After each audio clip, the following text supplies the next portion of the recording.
Over 16 million Americans served in the military during World War II. About 1%, or roughly 150,000, were captured and held as prisoners of war either by the Germans, Italians, or Japanese. 150,000. In this video, I'm going to do my best to describe some of the circumstances that some of these POWs faced and how it came to be that baseball was actually played in some of these camps. Lastly, I'll highlight some of the men that survived their internment and actually made it to Major League Baseball. I'll only be talking about POW camps in Germany. The unfortunate men who were held by the Japanese were treated quite poorly and had a much different experience than those held by the Germans. They were fortunate if they survived their confinement. The Japanese routinely violated the protocols of the Geneva Convention that were established in 1929.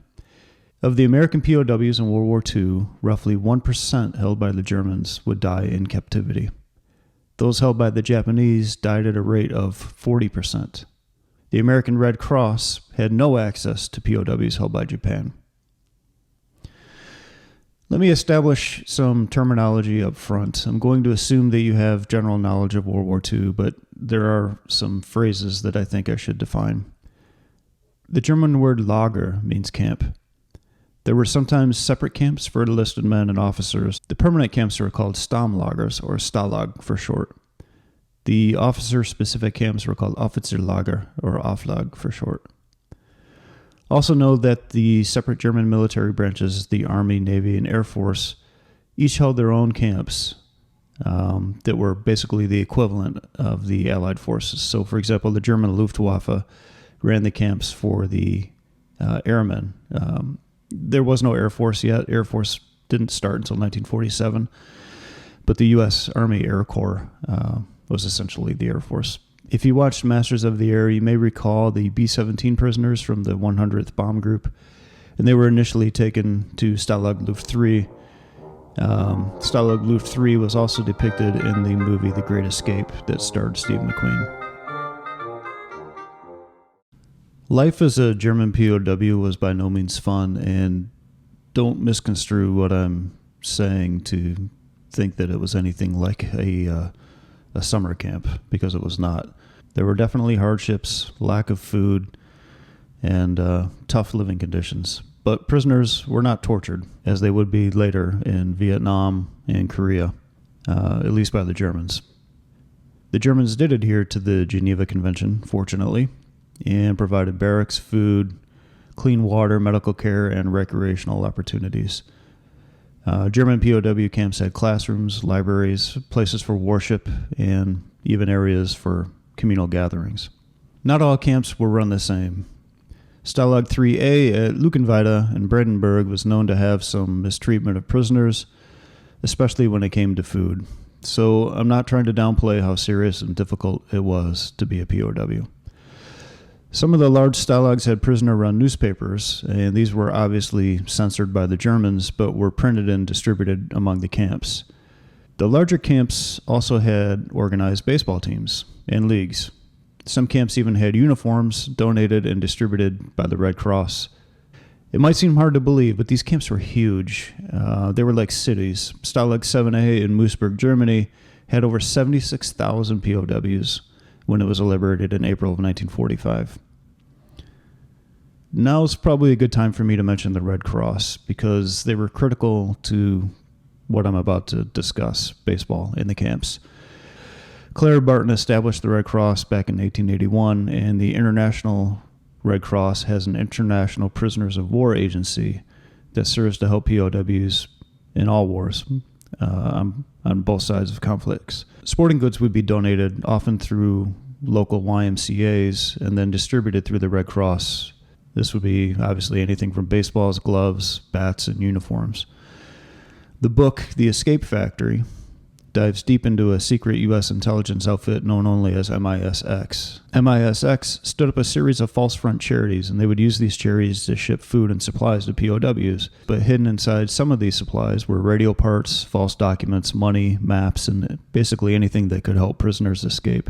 Here's a picture of a baseball whose core is a capsule that was loaded with radio parts.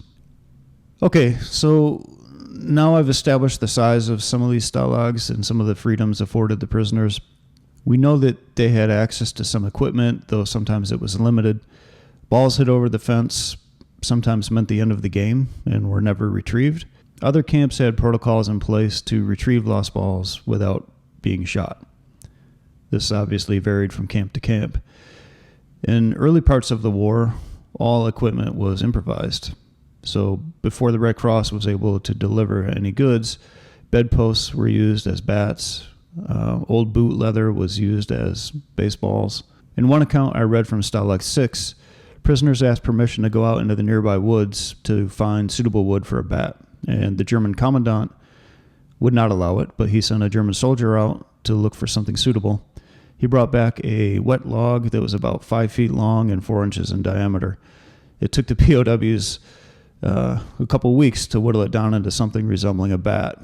And the first time the bat was used, it exploded into fragments. So I can imagine the scene and how depressing that was.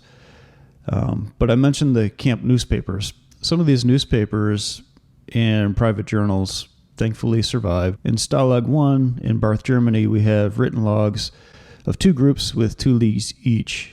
Some of the more interesting team names included the Flying Forts, probably B-17 Airmen, the Blockbusters, named after a bomb, the All Sergeants, and the D-Bars, named after a popular chocolate ration. Stalag Luft 3 actually had all-star games. There are records of an American all-star game from the North Compound that traveled to the East Compound to play the Canadian all-star team. The Americans showed up all fancy in their new uniforms donated by the Red Cross, while the Canadians wore the clothes that they had been living and sleeping in for 3 years. But the Canadians proved that uniforms don't win you games. They won that game under pitcher Bill Patton that day. The offseason between 1943 and 1944 was halted by The Great Escape, which, again, if you haven't seen the movie, it's worth watching. That brought in the Gestapo and new camp leadership. But play would resume on time in the spring of 1944. Documents have survived that show that league play in Stalag Luft 3 had its own statistician and league presidents. One game report mentions the suspension of gameplay due to an air raid, and in what may be the first in the history of baseball, a game was called on account of hunger.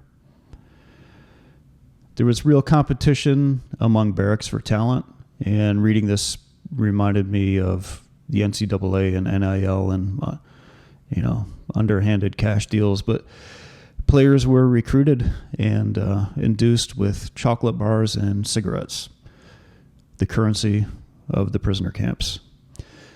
Seasons were organized into short segments of about 6 weeks each. This kept interest high so that if a team was in last place, it wouldn't be long before the season would be reset. And teams would compete basically round robin, leading into a championship for the round. During the peak of the season, the baseball fields had 5 games a day, 6 days a week. It was obviously very well organized. There is also an account of a monster home run that was mashed clear over Barracks 52 that was the talk of the camp, as well as an account of a 27-inning battle between Barracks 56 and 42.